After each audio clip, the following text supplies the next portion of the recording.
Okay, good afternoon, everyone. My name is Daryl Wing-Su, and again, this is part of the lecture series on counseling the culturally diverse theory and practice. Today's topic deals with how we overcome barriers and become effective or culturally competent multicultural counselors and therapists. Last time I had mentioned that one of the things that really got me interested in terms of multicultural counseling and therapy was a study that my brother Stan did at the University of Washington, in which he investigated or took a survey of the entire mental health system in the state of Washington with respect to utilization of mental health facilities by 5 major groups. These were Asian American clients, African American clients, Latino Hispanic American clients, Native American clients, and white clients. What he found was something quite startling, and the results were that racial ethnic minority clients tended to underutilize traditional mental health services, and once they did utilize the services, they tended to prematurely terminate at a high rate after the first initial contact. In fact, what he found in this study was that many of the clients of color, regardless of the ethnic group that they came from, over 50% terminated after the first initial contact. And this was in marked contrast to less than 50% termination rate among their white counterparts. Now, the question that appeared before my brother Stan and I was to ask the question, why was this so? Why is it that clients of color tend to underutilize traditional health facilities and at the same time, when they did come in, tended to terminate at such a high rate after the first initial contact? Now, today, I'm not going to really be addressing the issues of why they underutilize mental health facilities, because that deals with the whole issue of what we call potential institutional bias and racism. For example, the location of the services, how the services are advertised, and how they are implemented may discourage actively racial ethnic minority groups from attending. What I do want to talk about is this issue of why, once they come in for counseling and therapy, that they tended to drop out at such a high rate. Now, we can entertain a number of possible explanations. One of them is that it's possible that clients of color are mentally healthier and don't need services as much of their white counterpart and are cured after the initial first contact. Now, I say that in tongue-in-cheek because I really don't believe it. But it's ironic in the past that we have pathologized clients of color or people of color in terms of saying that they are mentally unhealthier and pathological. Now we have some data that might indicate something else. In essence, what Stan and I began to look at was that perhaps it is the inappropriateness of the interactions between the traditional mental health provider and the culturally diverse clients who came in for counseling and psychotherapy. We know, for example, that one of the qualities of effective counseling and therapy is the building of what we call a therapeutic alliance. Now, this is something that doesn't seem to happen very well when client and counselor differ from one another in terms of race, culture, ethnicity. Something is happening in which the inappropriateness of the transactions is going on between these clients here. And this led us to begin to explore carefully what are the generic characteristics of counseling and psychotherapy that might explain these premature termination rates that are going on between clients. Now, to do that required us to carefully look at the process of counseling and psychotherapy from the Western perspective. And let me just quickly define what we mean by counseling and psychotherapy. For effective counseling and psychotherapy to occur, we have to define the process as one of an interpersonal interaction between client and counselor and high communication. For effective counseling to occur, both the client and counselor must be able to send and receive both verbal and nonverbal messages accurately and appropriately. These are key concepts that we will show you very shortly in terms of PowerPoint slides, either in handouts or ones that will come up very shortly. The qualities of send and receive. As a helping professional, I have to be able to send messages, make myself understood to my clients very clearly. Likewise, I have to be able to receive messages, to understand them, to attend to their feelings, the content of what they are saying, and what is happening in order to understand their worldview. Likewise, our clients have to be able to make themselves known to us by sending us communications and receiving them at the same time. And the sending and receiving occurs through verbal and nonverbal communication. In traditional mental health counseling, we rely heavily on verbal communication and less likely on nonverbal communication. Indeed, counseling and psychotherapy has frequently been called the talking cure, or talk therapies. The primary medium by which we do our work is through words and verbalizations. Now, what psychologists have found, however, is that only 30 to 40% of the message of a communication is done verbally, which means that between 60 to 70% is done non-verbally. So in essence, if we as mental health providers tune in primarily to verbal communications, which is something Western society does, and that other cultural groups tend to rely heavily on nonverbal communication and understanding, then we begin to have some idea of possible discrepancies that are occurring. That many cultural groups tend to communicate what is going on for them non-verbally more than verbally. And the other thing that makes this very difficult for mental health providers is that nonverbal communications oftentimes vary with respect to the cultural context. In the United States, you show attentiveness by looking at the speaker as they speak. In many cultures, however, avoidance of eye contact is dictated as a sign of respect for someone that is older and wiser. So if you begin to think about this issue playing out in a therapeutic situation where you are a mental health professional working with a client of color, if you are dealing, for example, with a traditional Asian client, that Asian client may not make eye contact with you. And this can create misinterpretations of what might be happening with the client. For example, you might interpret that the client is shy, passive, sneaky, and not telling the truth, when indeed it is showing you a sign of, the client is showing you a sign of respect. Another quality that we will look at is that counseling and psychotherapy traditionally has depended very much on the accuracy of communication. We oftentimes say, define the problem and solve it.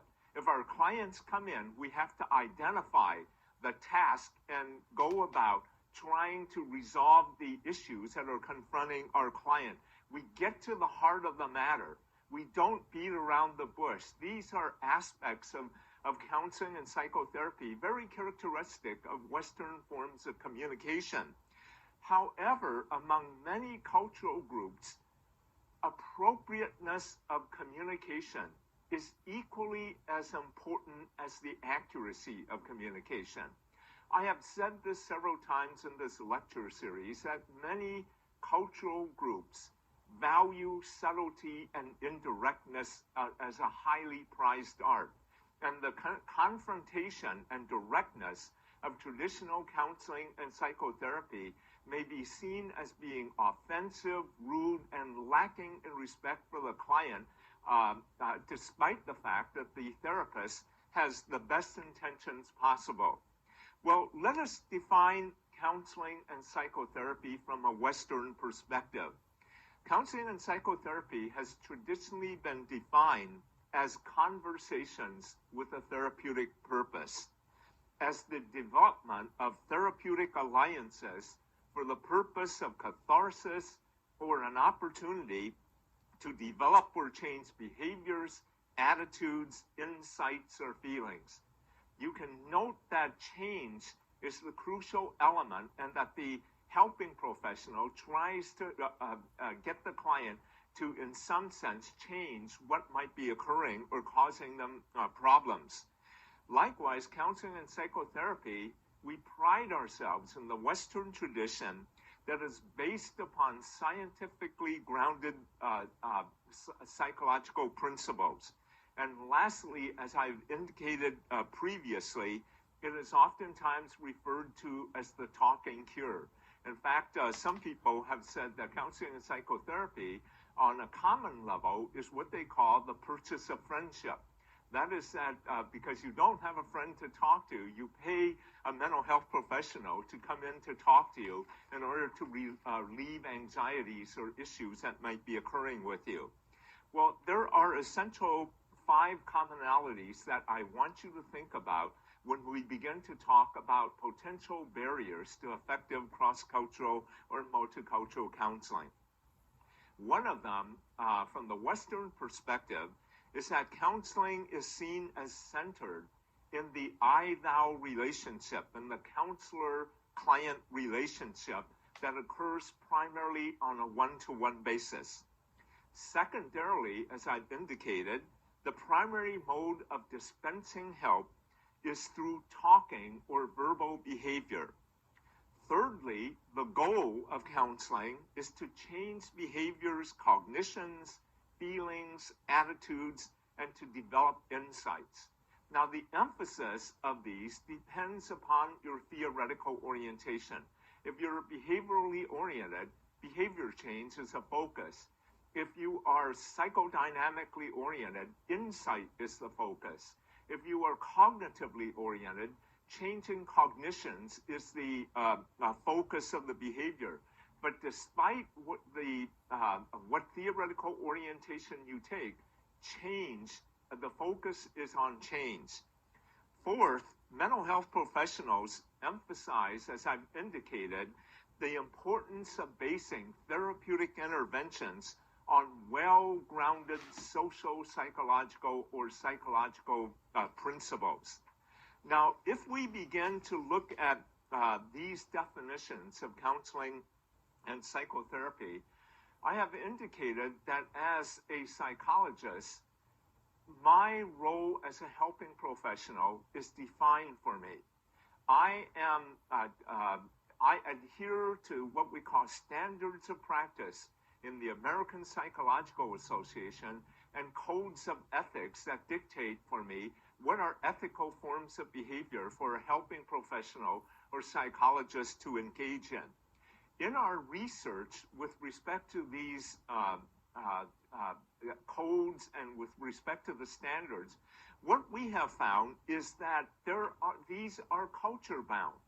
And because they are culture bound, we were able to extract what we call 5 therapeutic taboos that I want you, throughout your reading of Counseling the Culturally Diverse, to think carefully about the implications it has on you in your delivery of culturally appropriate services. One of them is that we are told that as a helping professional, as a counselor or a therapist, you do not give advice and suggestions to your client. That is considered a therapeutic taboo because there is great fear that it will foster dependency, and we want our clients to solve problems on their own. The second therapeutic taboo is that as a helping professional, we are told not to self-disclose our thoughts and feelings, what may be going on within us, because it is considered unprofessional. That is something that therapists do not do. A third therapeutic taboo that we need to look at carefully is that therapists do not barter with clients. That is, that if a client says that I can't pay for your services, but I will paint your house in return for 6 sessions or something of that nature, that to them may be acceptable and considered bartering. But as a helping professional, we believe that it places us in a conflict of interest and alters the therapeutic relationship. Now, I want you to think about that, and it has basic rationale that indeed might be very operative here. A fourth therapeutic taboo is that therapists do not serve dual role relationships with their clients because there is a loss of objectivity, a potential loss of objectivity. That is that you don't do therapy on your spouse or partner. You don't do therapy with friends or colleagues that you know because there is this potential loss of objectivity that goes on, and it is considered in some sense unethical to do something like that. A fifth therapeutic taboo is that therapists do not accept gifts from clients because it may unduly obligate them. Now, if I go through these therapeutic taboos that dictate what is appropriate and inappropriate or ethical, unethical behavior, most of you out there, and indeed many of my colleagues would believe that there are justifiable rationales for why these taboos operate. They are based upon powerful therapeutic reasons, research into interpersonal effects and obligations that occur. However, what we have is something that really may cause major cultural conflicts. And what I would like to do is talk about these 5 therapeutic taboos with what I call contrasting cultural help-giving imperatives. Let us talk first about the taboo of giving advice and suggestions. The giving of advice and suggestions is perceived as a helping characteristic among many Latino groups. Many Puerto Ricans who go to a helping professional expect the helper to give them advice and suggestions because they are older and wiser.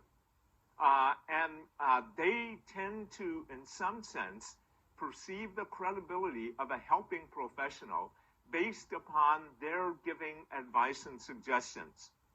The second taboo about helpers or therapists not self-disclosing thoughts and feelings is that we find many African Americans, for example, who believes that the helper's thoughts and feelings are seen as evidence of sincerity, humanness, authenticity, necessary attributes of a helping relationship. A helper or therapist that refuses to disclose thoughts and feelings to, let's say, many African American clients because of their belief in being objective and keeping a professional demeanor with their clients may, in essence, be lowering their credibility because African Americans will perceive this as an indication of lack of sincerity and openness being given. Thirdly, the taboo of bartering. Bartering is an acceptable means of conducting business among many indigenous populations and recognizes, in some sense, culture-bound issues. For example, there are many indigenous cultures in which one barters and trades off services instead of using monetary means of purchasing services from one another.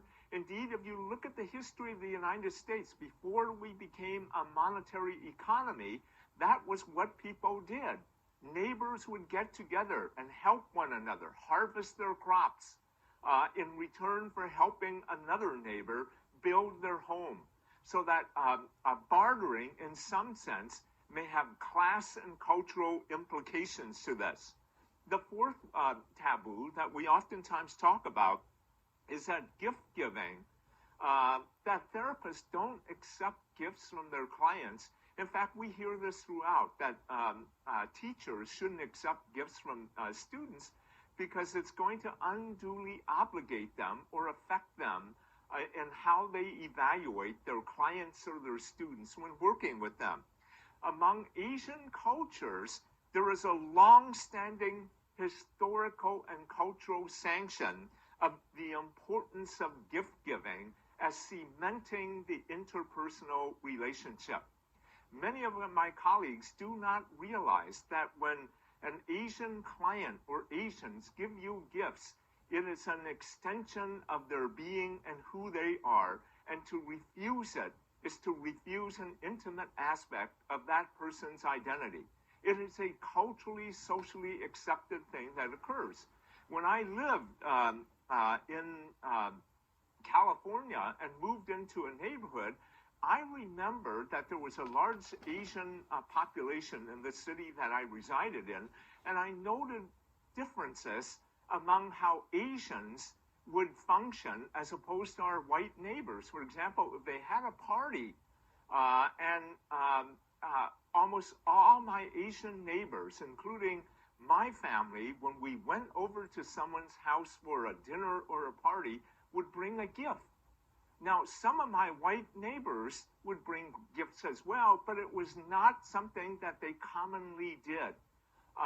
And this was something very, even if it's really quite common now for many of my colleagues to throw a birthday party for a loved one and state on the invitations, no, please, no gifts.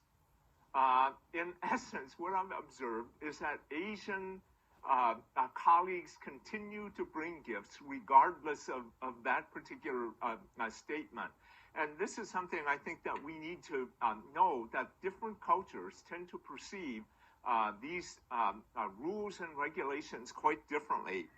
The last one is that multiple role relationships among many culturally different groups are often associated with greater probability of seeking help.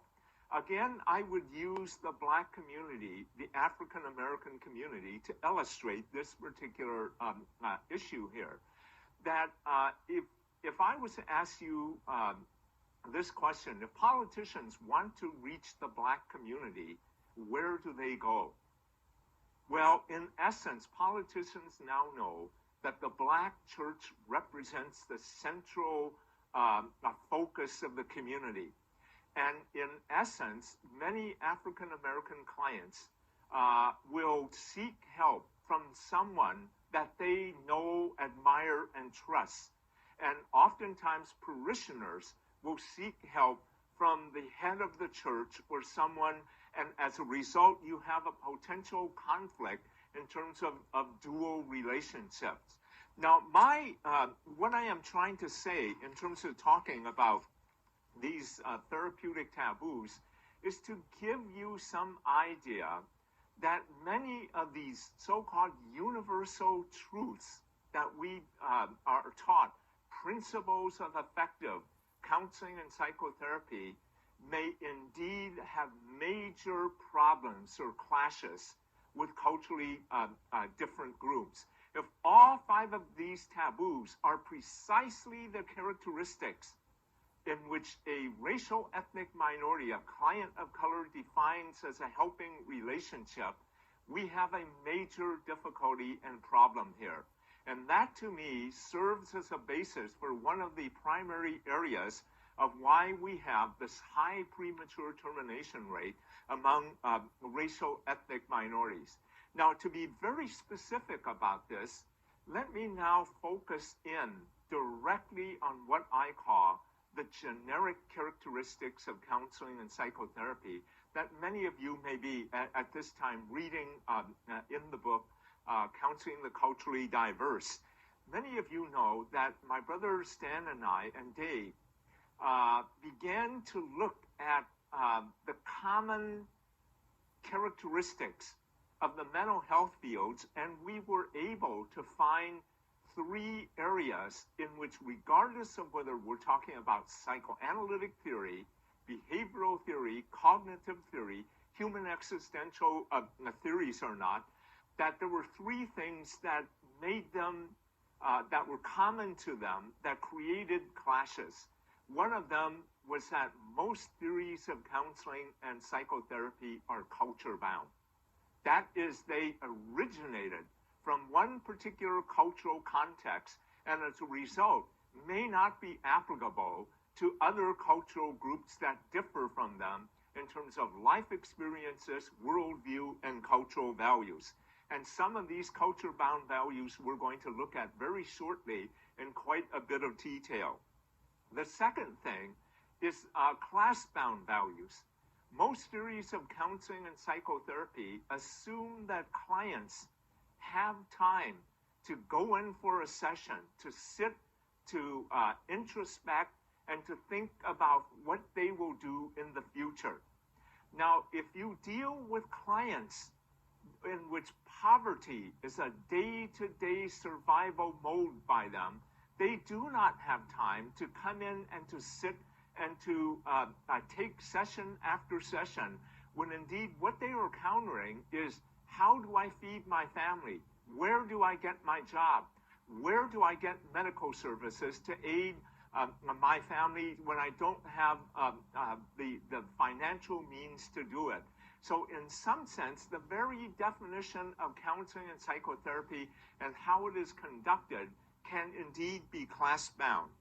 And thirdly, a common characteristic of Western counseling and psychotherapy is that it uses standard English and verbalizations as the primary means by which help is delivered. And as a result, many individuals who are not particularly fluent in English, who are bilingual, multilingual, may be placed at a disadvantage in terms of their ability to work effectively with you in terms of the helping relationship. Now, what are some culture-bound values that we have found creates major difficulties for our culturally diverse clients who have, let's say, a much more collectivistic orientation? One of the culture-bound values that I have repeatedly mentioned is that most forms of counseling and psychotherapy focus on the individual. It is individual-centered. It focuses on the I-thou relationship in which the psychosocial unit of operation is the individual. This is not surprising when you look at the fact that the United States arose from the concept of rugged individualism. We have sayings that go like this: God helps those who help themselves. You can do it on your own. Autonomy is very important. If you look at almost all theories of human development, whether it be Jean Piaget, whether it be Erik Erikson, or a whole host of other individuals who talk about human development, we talk about the fact that individuation, breaking away from the family, is the road to maturity and autonomy and independence. Now, indeed, what we fail to realize is that many, 3/4 of the world, in fact, I was going to say many groups, but indeed 3/4 of the world, the psychosocial unit of operation is not the individual. It is the family, the group, or the collective society. And collectivism is part of the identity of the individual. Now, I have mentioned this several times, that the individualism, collectivism dimension represents a major force in determining one's worldview, how you define problems, how you behave. If you, for example, are working with a Latino client who has a much more family collectivistic orientation in terms of working with them, and they have done something wrong that they have great regret for, one of the things that we teach therapists to do is to tune in to the feeling tone level. Now, in most cases, if people do things wrong, they are likely to feel guilty. However, it is very possible that you work with a Latino client with a collectivistic orientation. If they do something wrong, they may feel guilt, but the dominant feeling that they may have is one of shame and disgrace. And I submit to you, shame is a group affect, while guilt is an individual affect. And as a counselor, a helping professional, if you do not recognize that particular fact, you may misidentify the affective level of communication and the meaning it has for this client in a large sense, even though it may seem like a very minimal, trivial type of difference. It isn't. It represents a major distinction in worldview. Likewise, I give this example because it is always present. You know, when we meet one another and greet each other for the first time, or it's been a while since we've seen one another, the immediate greeting response we have is to say, hey, look at John, how are you today? Or what's going on with you, John? My father, as I've indicated consistently, never greets people like that.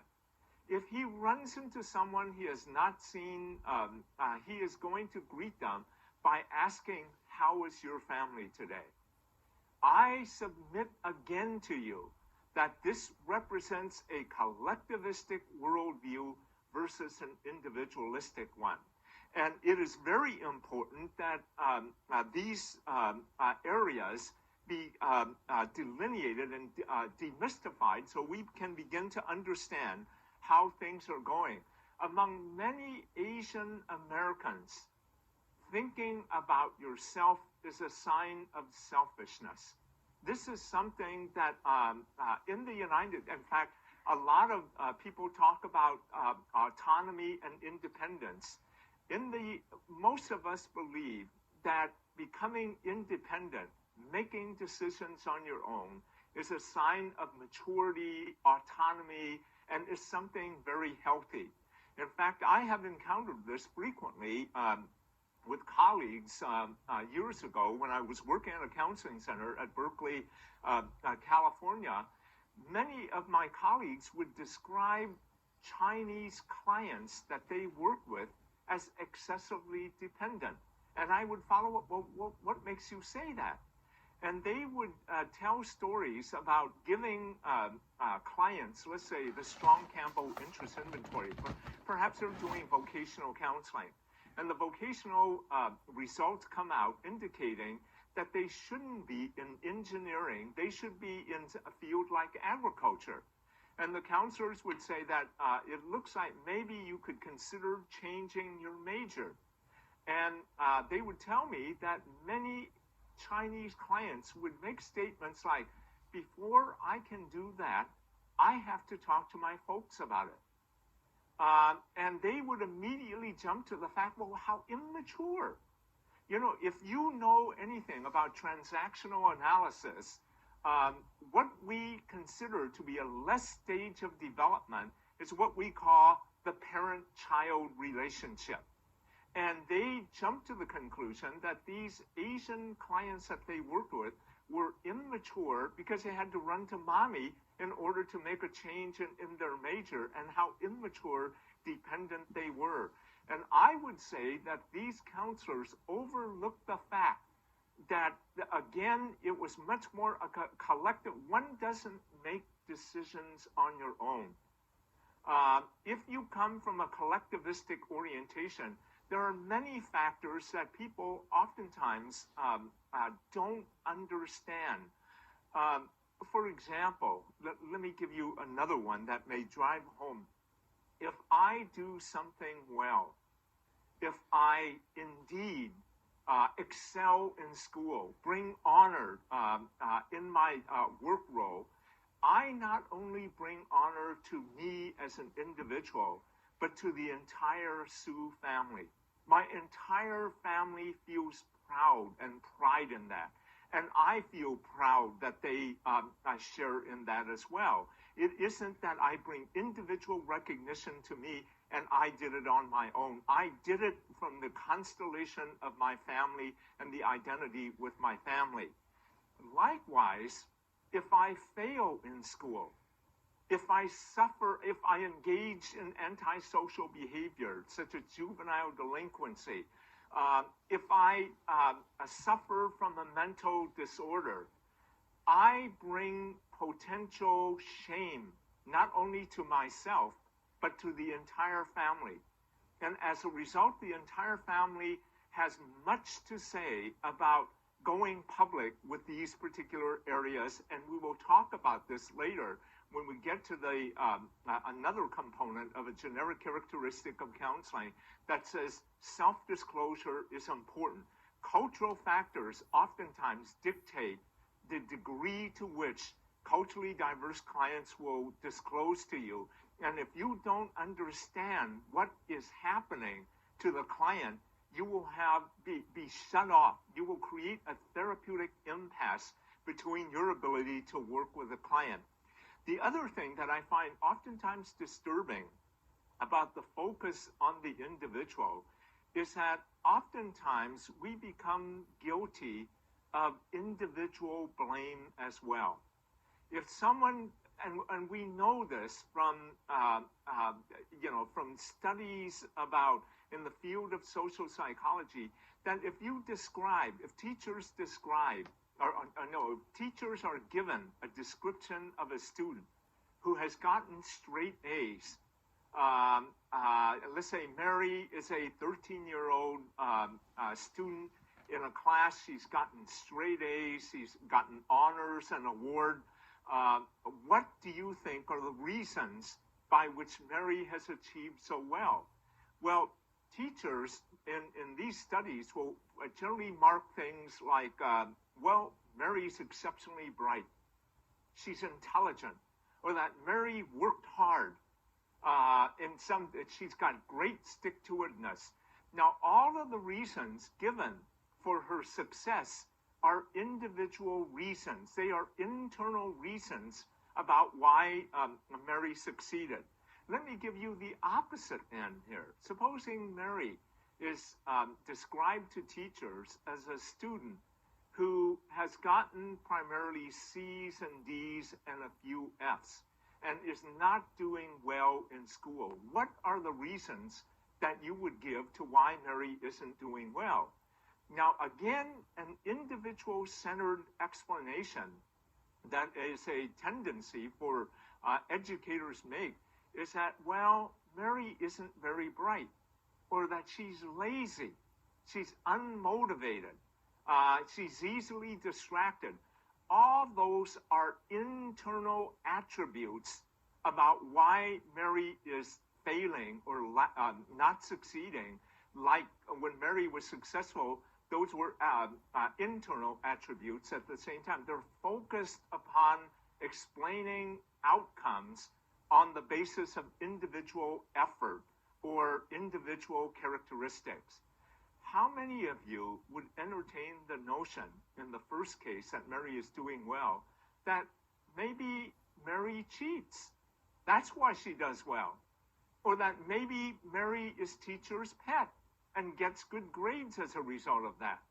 And likewise, if Mary doesn't do well, how many of us entertain the fact that maybe Mary is being discriminated against by the teacher, or that maybe Mary comes from a family that requires her to work in a family business, and she has no ability to, no energies or time to put in to her studies. Those are external explanations. Now, the issue here that I want you to think carefully about that is important is that when we begin to work with a culturally diverse population, that many of their current life situations, high unemployment, a lower education, many of these issues, especially if we talk about Black and Latino clients, may be due to external reasons, not the fact that they're lazy, that they're unintelligent, that they're unmotivated, and so forth, but that they are placed in a situation of discrimination, of prejudice, and a systemic force that prevents them from excelling well. And this was something long ago, in 1967, when Ryan wrote a book called Blaming the Victim. Blaming the victim that he talks about is very similar to this example, that women who are raped are oftentimes blamed for having enticed the rapist to rape them. This is truly blaming the victim. So if we begin to broaden our understanding of the individual system focus, and we begin to say that maybe people of color are in this society disadvantaged by virtue of external forces, and that this is where the locus of our efforts should be, rather in some sense that we explain or assess personal deficiencies that are going on.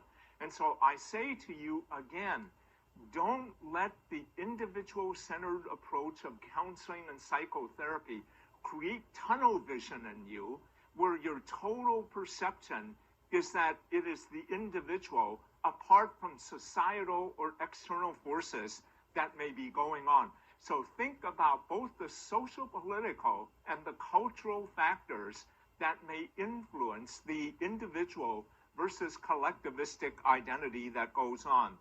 Another culture-bound value that I would like to share with you today is our belief that counseling and psychotherapy values verbal, emotional, and behavioral expressiveness.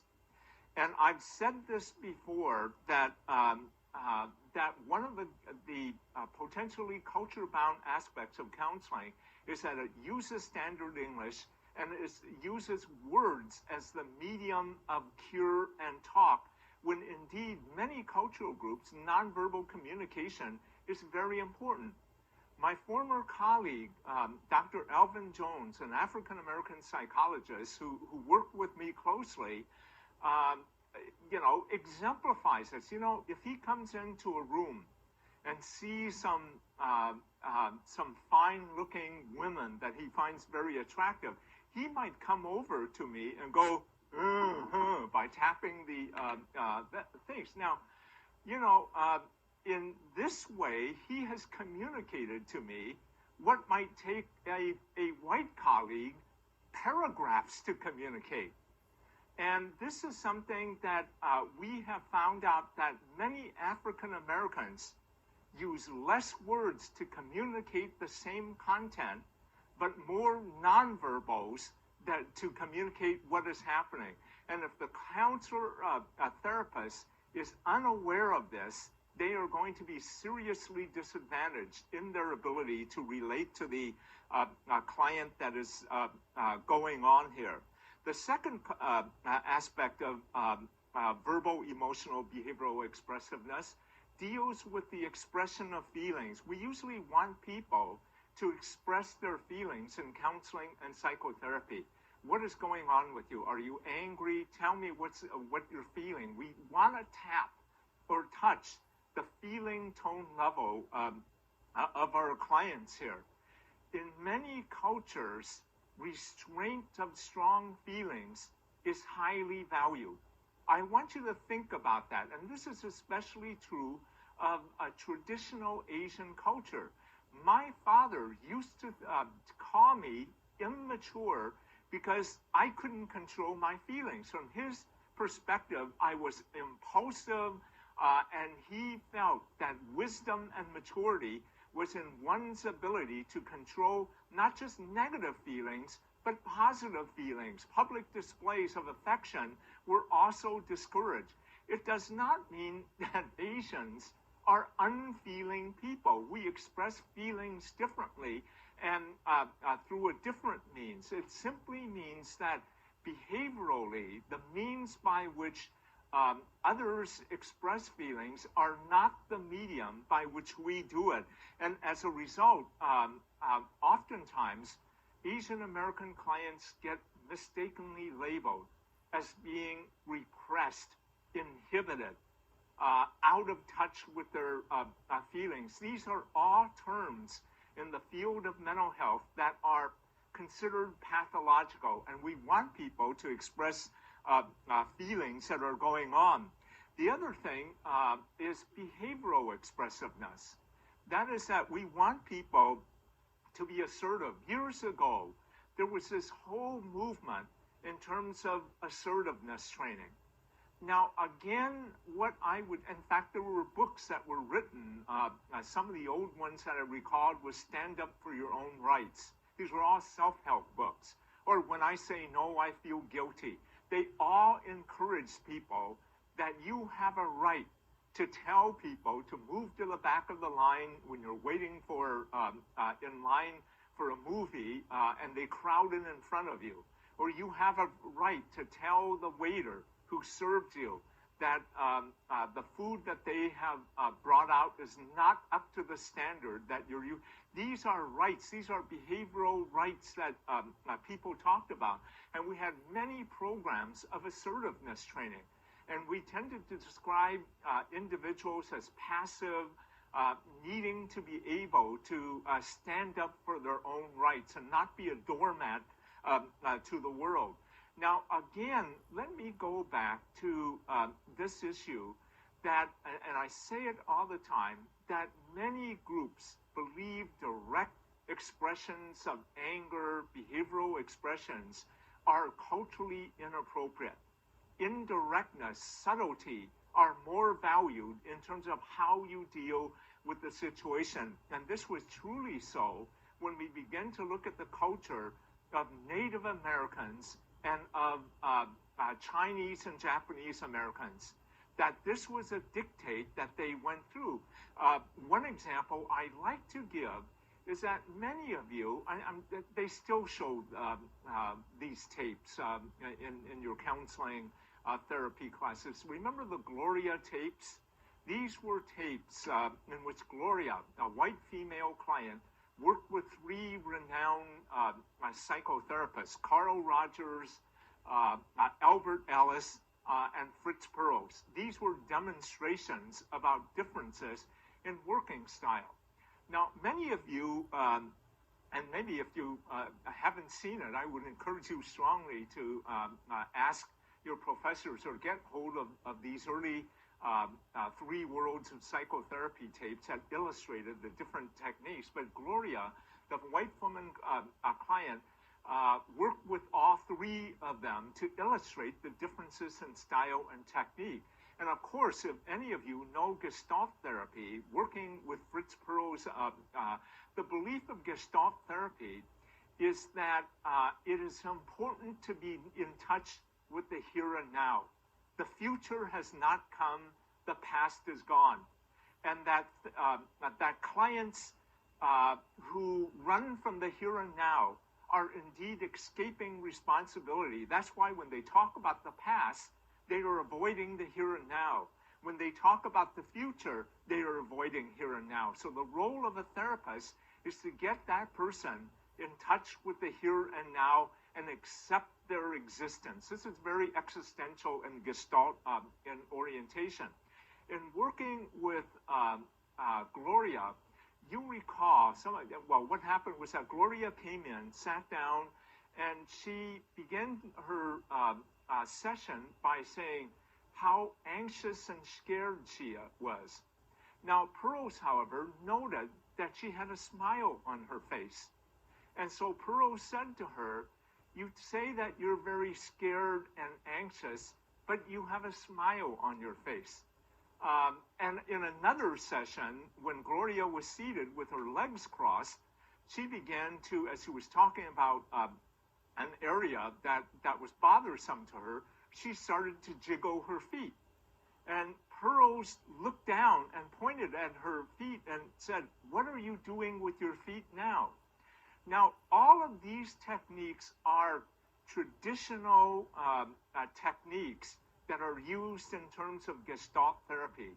That is that if you get the person to recognize their nonverbal behavior, to begin to get the nonverbals consistent with the verbal behavior, they begin to feel the immediacy of the presence in the here and now. It is very appropriate. Many Native Americans also believe in the here and now. The goal of Gestalt therapy to get people in touch with the here and now, the immediacy of the situation, is something that Native Americans can very much relate to. And as a result, in helping sessions or healing sessions, that would be very consistent.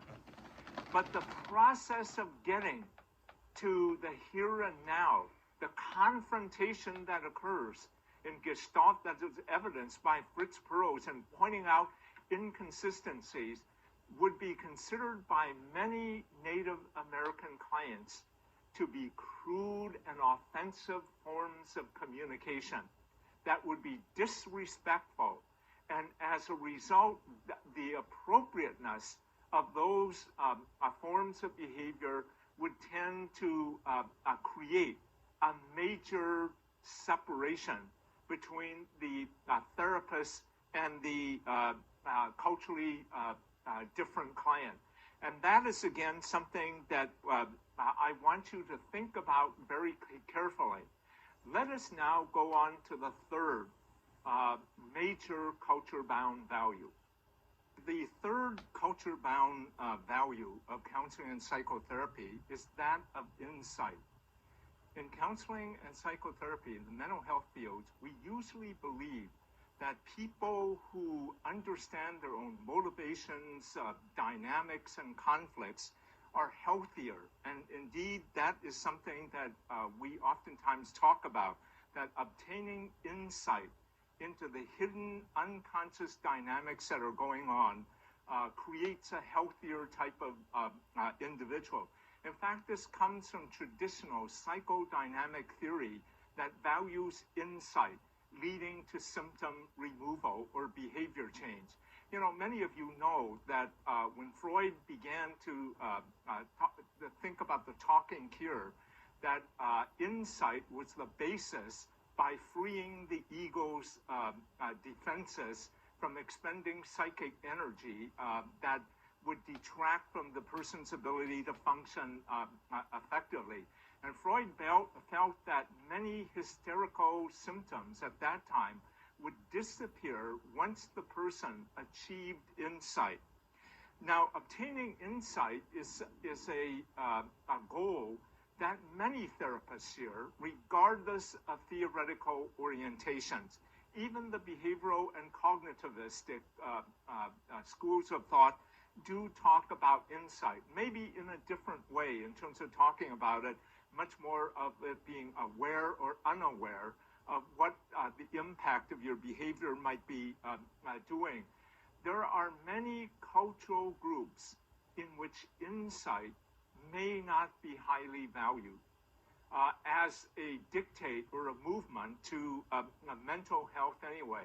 For example, oftentimes when I was younger and would get anxious or be upset with something that was going on in the family, in my family, the appropriate thing to do would be to go to talk to my father if indeed I wanted to change in terms of how we did things in the home situation. Supposing my brother Dave,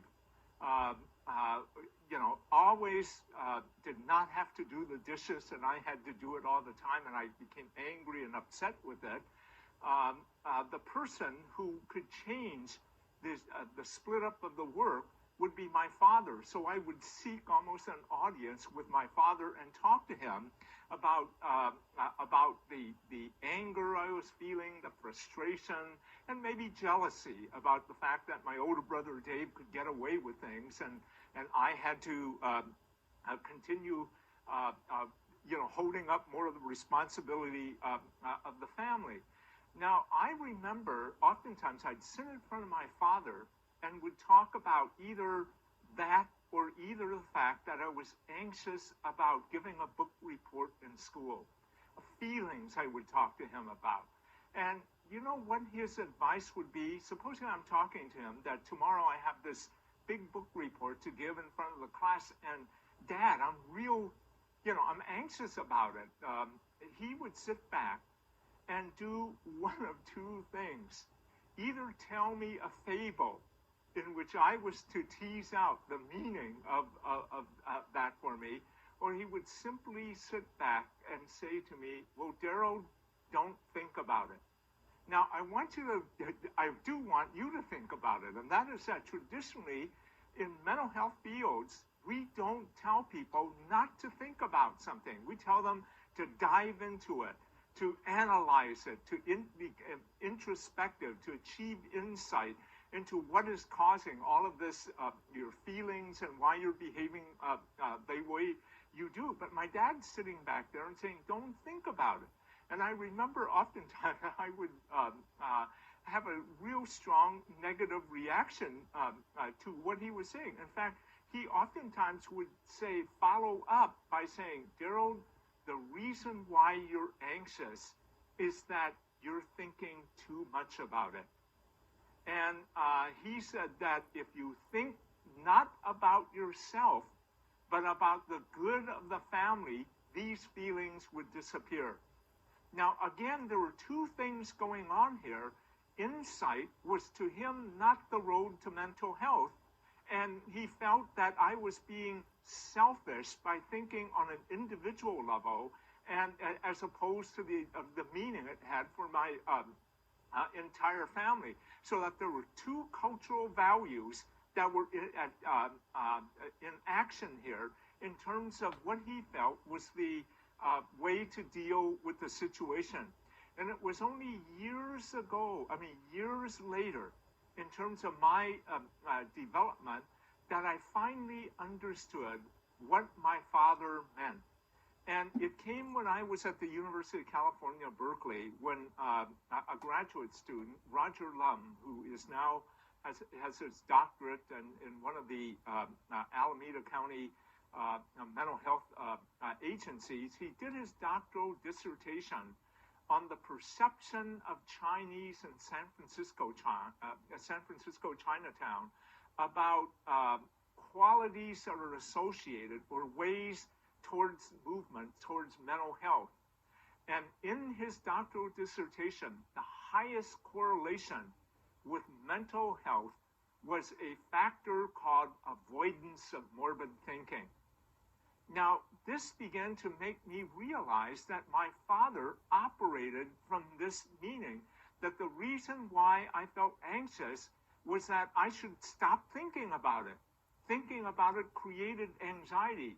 And also, a stress coping psychologist by the name of Richard Lazarus also did a lot of works at the University at Berkeley on what he called healthy denial.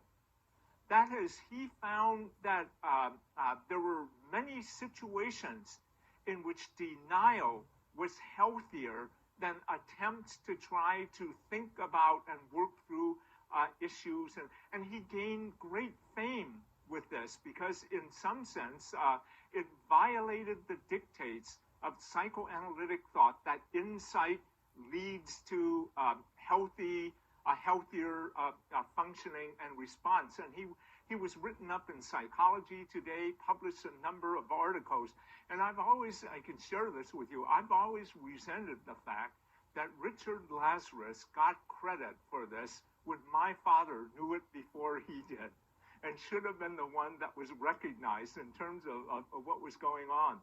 But in essence, now we have cognitive behavioral movements in which the use of avoidance of thinking, denial, healthy denial, are legitimate aspects of what is going on, so that in this way, I began to understand clearly that different cultures value different goals and means. Now, supposing we do argue, however, that insight does lead to mental health. Indeed, if you argue that insight is required for therapy, then you have to show that insight results in behavior change, healthy behavior change. And that is one of the things that the behavioral schools of thought have found, that insight does not always lead to behavior change. It creates some major dilemmas. In fact, the behavioral schools of thought have shown that if you change behavior first, it is insight that follows. For example, if you change your behavior, they call it cognitive reorganization or understanding. And this is something that we begin to find.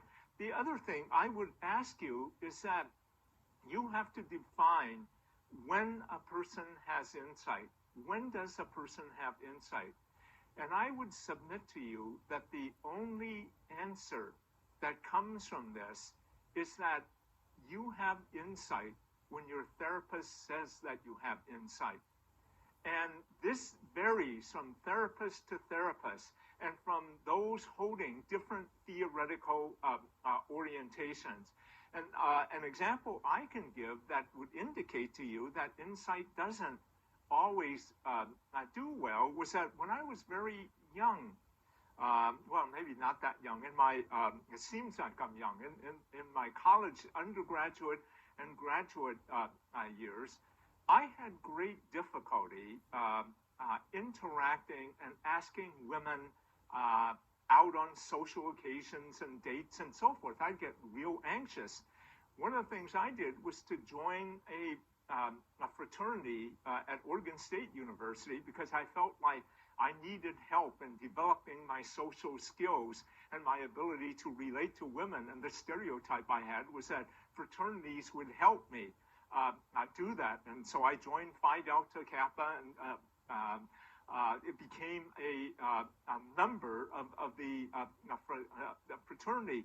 Well, what happened was that during this particular time, during my sophomore year, I would recall a time in which we would have house dances, and all members of the fraternity were expected to ask people out on dates. And of course, I still had not worked through the anxiety that I had. So what I did was that when at our fraternity house meeting, they would announce that we're going to have a house dance on the week of such and such, and it would be 4 weeks away. I usually knew who I would like to ask, but I would say, oh, 4 weeks, I've got plenty of time. In fact, I was procrastinating. Well, 3 weeks during dinner, they'd make the announcement that, remember, start looking, pledges, start looking for dates to bring to the house function.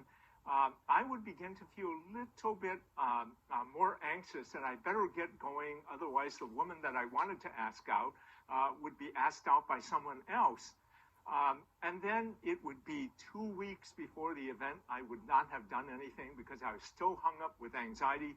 A week before, and then maybe the night before, I'd pick up the phone, ask the young woman out, and of course she'd say, no, I can't do it. And I would feel shattered. Now, I went for counseling at the counseling center to help me try to understand what was going on. And during those sessions, I believe I achieved a great deal of insight about myself. One of the things I realized was that I feared rejection, that in some sense rejection made a statement of my worth as a human being. But besides that, more specifically, I saw rejection as a powerful statement of my masculinity. In some sense, the masculinity issue really bothered me. So I would engage in behaviors See, if I asked that young lady out 4 weeks before the house dance and got rejected, then it was different than if I caught her the night before and got rejected. Now, can you realize, understand why that would be? Because by asking the night before and getting rejected, I had an excuse. I should have given her greater warning, and that's the reason.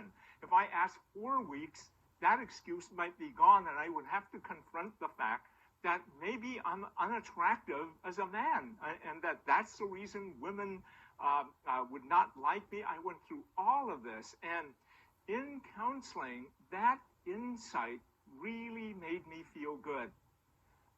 It was really a major breakthrough that we dealt session after session with it. But that insight never helped me pick up the phone any earlier to call the young women that I wanted to go out with on social occasions. And it had to be done quite differently. My behavior had to be worked on and changed. So that what we have here is that insight does not always lead to functional behavior change.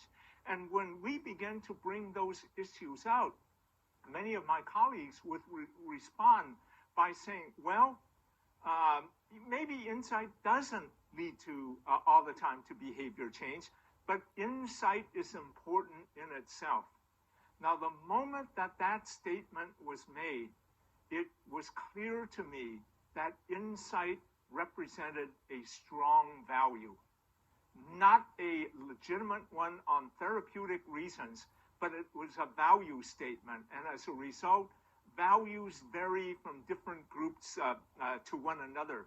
So again, what I would say is that insight as a means for delivering culturally appropriate mental health services might be inappropriate.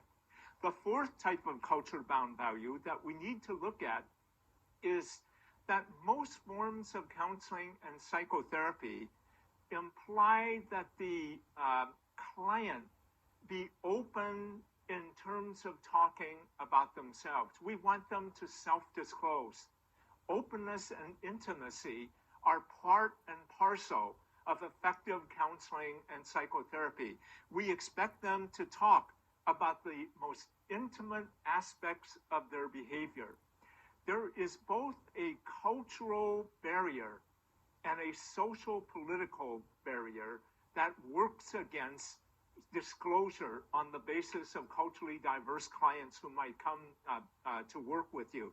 Let me first of all talk about the cultural one that is operative here.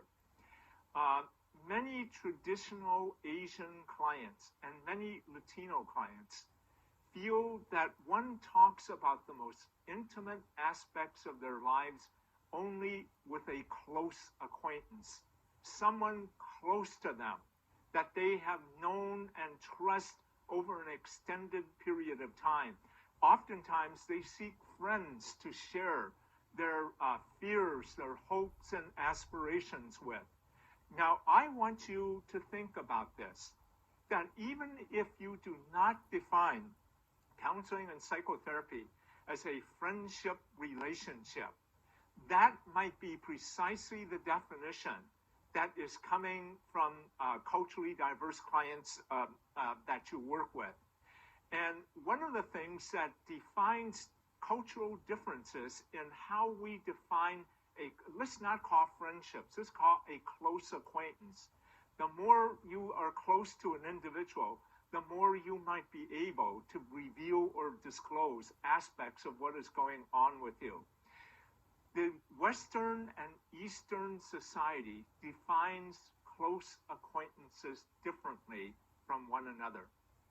In the United States, and if I change terms now to friendship, in the United States, friendships are formed quickly, but they are not long-lasting, nor are they obligatory.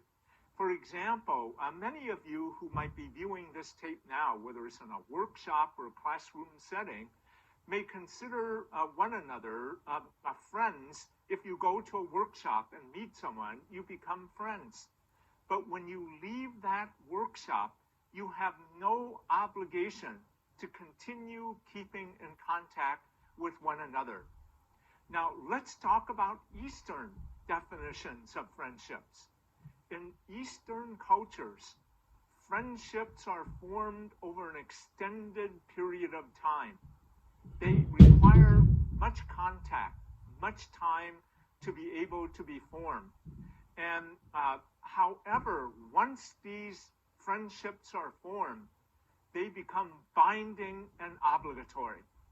Now, what do I mean by binding and obligatory? And I first encountered this when I was the graduate student advisor for the doctoral students in electrical engineering in Berkeley. And one of the things was that students from Hong Kong who were in engineering that I would know over a 3 or 4 year period, what would happen is that I would consider that I knew them. However, I didn't realize that they considered me a close acquaintance who was trusted. So that when they graduated and went back home, during special occasions, they would send me letters telling me what was going on. They remembered my birthday, and I would get a birthday card.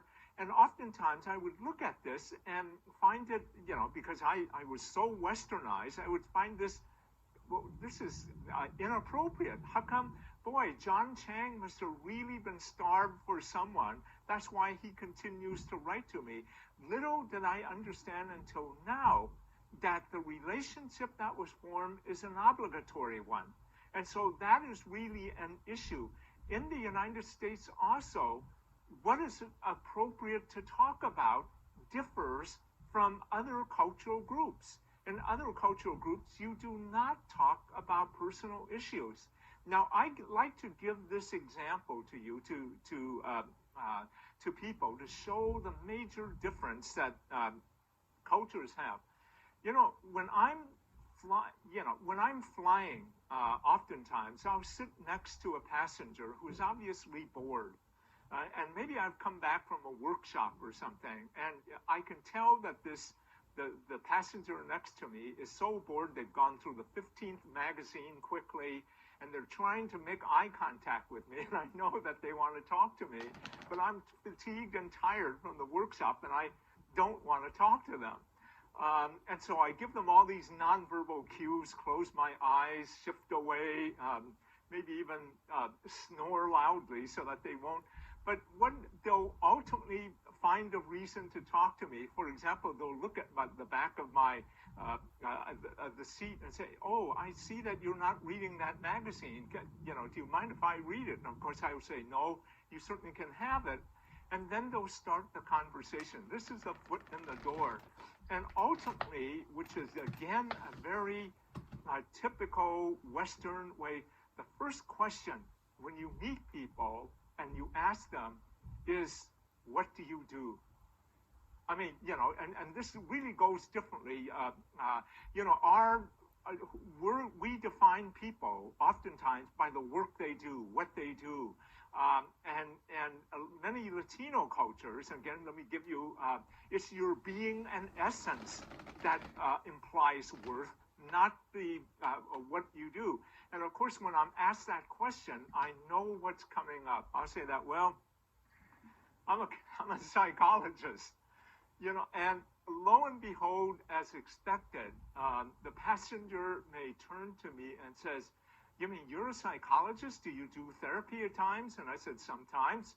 And they'll say, "I've always wanted to talk to someone about my sexual problems." And I'll go, "What?" Now I'm giving you this difficulty, but this is really a major contrast. In the United States, people feel freer to talk about intimate aspects of their lives and self-disclose, while Asian cultures, Latino cultures, you only do that with people that you have a strong, deep relationship with. Now, let us apply those cultural contrasts to the characteristic of what counseling and therapy is like. You generally go in to see a therapist once a week in a 50-minute hour. And to many culturally diverse groups, it seems inappropriate that you can form a relationship once a week, 50 minutes out of the hour. And oftentimes we find these major difficulties going on, so especially with international students who go in for counseling and help and are expected to immediately talk about the most intimate aspects of their lives.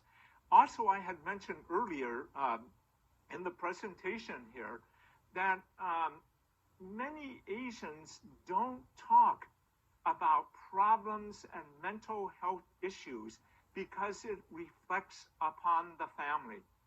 If I am suffering from a mental disorder, for me to talk about it reflects upon my entire family, and I may bring shame and disgrace to them. So the family does everything possible to keep it hidden from public view. And so that is another issue that oftentimes counselors and therapists are not aware of, the internal dialogue that is going on within an Asian client who may be wrestling with this very issue that is occurring here. Another aspect that makes self-disclosure so difficult for many people of color is what I call the social political dimension of trust and mistrust. Now, let us look now broadly, let's look systemically at the nature of race relations, particularly in the United States. If you look at the history of race relationships in the United States, it is the history of racism and oppression. I can give you countless examples of this from the beginning, when the founders and the writers of the Declaration of Independence, U.S. Constitution framed it, that they escaped persecution, but did not realize that by coming to the United States, they persecuted the indigenous people of this country. If you look at the history that goes on, the enslavement of African Americans, the incarceration of the Japanese Americans, the taking away of land from Native Americans, these are all historical events that were condoned and carried out by the government of the United States. Now, I'm not at this point saying that everything is wrong with the United States. I'm saying that this history and the continuing experiences of oppression and racism forms an intimate aspect of the worldview of people of color in the United States. And so when a client of color comes in to work with you, it is often let's say let's use the example of a black client and a white counselor. That black client may come in to the counseling session and feel that the relationship that is going on represents a microcosm of race relations in the whole outside world. And that culturally different client, that black client, may come in with this thought: what makes you, the white counselor or therapist, any different from all the whites out there that have operated from stereotypes, that have discriminated against me? Is it simply because you are a therapist that is supposed to help me? Well, my teacher was supposed to educate me. My counselor was supposed to, in high school, was supposed to help me go to college, but they operated from stereotypes that in some sense prevented me from doing. What makes you, the helping professional, any different? And it is sad to say that the answer probably is that you are no different. And I say this not in terms of casting blame, but knowing that all of us in the United States here was born and raised into a culture and a society that has stereotypes and biases. I am not saying that for example, that white Americans are immoral, not decent, they're bad and evil. All of us in this country, most of us anyway, experience ourselves as good, moral, decent individuals.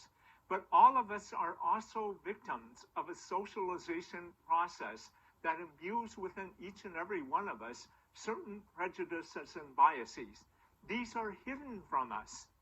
And so many clients of color that you work with know that you are a good and decent individual, but maybe not in touch with your biases that potentially hurt and harm me. And as a result, I am going to test you out. Before I open up to you, I want you as a counselor or counselor or therapist to self-disclose about where you are coming from. So clients of color are likely to engage you in a series of subtle, some very overt tests or challenges, I call them, to get you to display where you are coming from. And they are going to look at not only what you say, but how you say it, the nonverbals that are going on.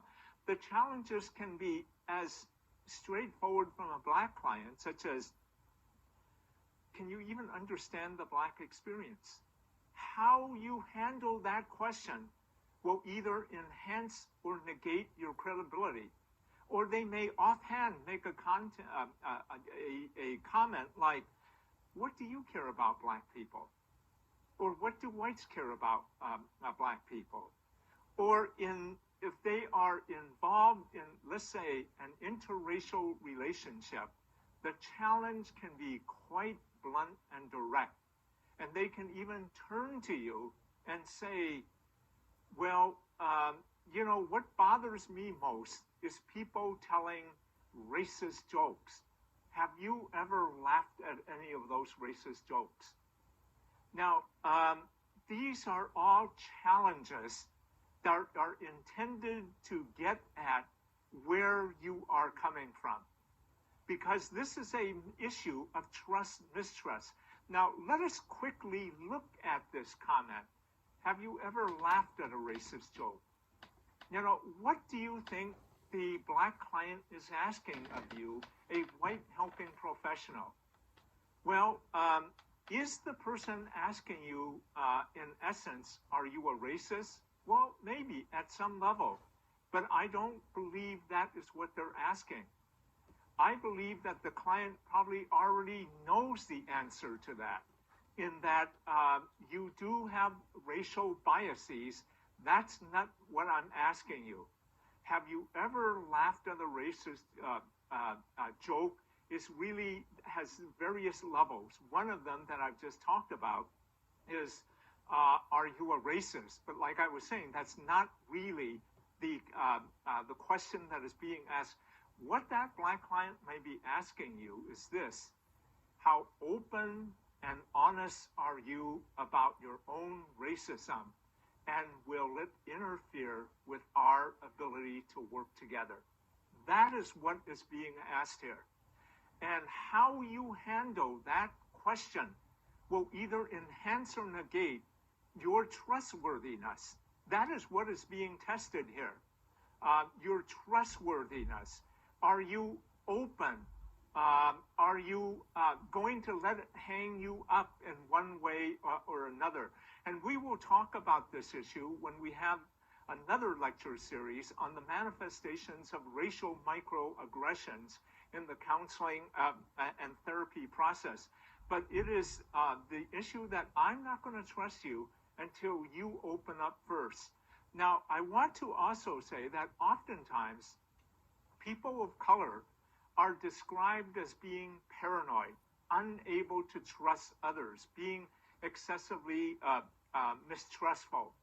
And I would only say that in the 1970s, Price, Cobbs, and Greer wrote a book that they called Black Rage. And they talked about this issue that oftentimes Black Americans are accused of being paranoid, that everything is due to racism. And indeed, if you were to administer a personality test in New York here to a group of white Americans, and it could measure trust, mistrust, you would generally find a bell-shaped curve. That on one end of trust, there would be fewer individuals. The majority of people would not be excessively trustful or mistrustful, and fewer would be on the mistrust end of the bell-shaped curve or the normal distribution. However, if you were to administer this test to a group of, let's say, Black Americans, what are you likely to get? If this is the mistrust end of the continuum and this is the trust end, you are not going to get a normal distribution. You are most likely to get a skewed distribution where the majority of Black Americans fall more on the mistrust end of the continuum. Now, the question I would ask of you is this support that Black Americans are paranoid and pathological? In the past, sadly to say, early research was used in this way to indicate that indeed deviance, pathology, paranoid was associated with Black Americans. Well, Cobbs and Greer, two Black psychiatrists that I talked about in the writing of Black Rage, the book, tended to say that we don't see it that way. Our studies indicate that Black Americans who score on the mistrust end of the continuum are healthier because they exhibit functional survival mechanisms in an oppressive racist environment and city. In fact, they framed it quite differently, that indeed it is, if you are a Black American and you score higher on the trust end, it may indicate that you are maladjusted because it indicates a naivete about how racism operates or a lack of contact with reality. And it's this finding that makes it very important for us to begin to reframe what it is that, in essence, what we have is many African Americans in this society being told that their racial reality is wrong, that it is paranoid, when indeed their racial reality may be a much more accurate reflection of what is going on. And when we get to this topic of racial microaggressions, we will talk about it much more carefully. The other end that I would like to, knowing that our time is coming to an end, I really want to place this all in context in terms of what does this mean for you as a culturally competent multicultural counselor and psychologist. And I would say that it becomes very important for you to unmask and deconstruct the value bases and assumptions of traditional mental health practices. They are framed from a particular cultural perspective, and if you are unaware of it and you apply it to culturally diverse clients without considering their worldview, you may be guilty of cultural oppression. So again, what I want you to leave with after this session is the integrated definition that we have proposed throughout of multicultural counseling and therapy.